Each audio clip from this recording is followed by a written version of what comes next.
Ce sera demain la journée mondiale contre la douleur et c'est l'occasion de parler de ce qu'on appelle l'algie vasculaire de la face. C'est une maladie extrêmement douloureuse et rare. Elle est mal diagnostiquée car on la confond souvent avec une simple migraine. Viviane Jungfer, Jean-Christophe Cortès et Lise Le Guével nous en disent un peu plus. Donc je me réfugie dans la salle de bain. Un coup je m'allonge à droite, un coup je m'allonge à gauche. Je tourne en rond. J'essaye de réciter une chanson. Comme ça j'évite de penser à ma douleur. Émilie, 26 ans. La douleur atroce est arrivée il y a maintenant 3 ans, sur un seul côté de la tête, de la nuque à l'œil. D'abord une crise, puis 3, puis 4 par jour, chacune pouvant durer plus d'1h30. Du 10 sur 10 sur l'échelle de la douleur.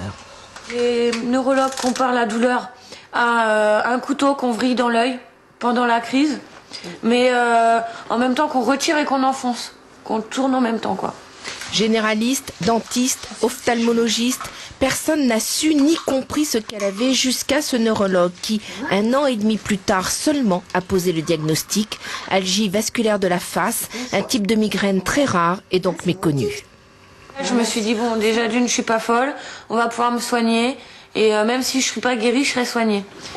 Car heureusement, il existe un traitement de fond pour diminuer le nombre et l'intensité des crises et un autre au coup par coup pour que la crise s'arrête au plus vite. Comment ça va ? 95% des patients sont sensibles au sumatriptan. C'est le sumatriptan injectable, le traitement.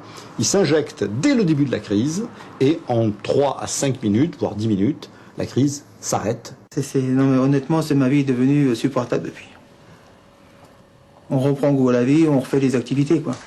L'algie vasculaire de la face est une maladie qui touche 7 hommes pour 3 femmes et qui débute entre 15 et 25 ans, un âge où l'on entre donc dans la vie professionnelle avec un handicap majeur. On n'en connaît pas la cause, facteur génétique peut-être, facteur favorisant comme le tabac sûrement. 4000 personnes sont diagnostiquées en France, mais on estime qu'il y en aurait plus de 100 000 non identifiées.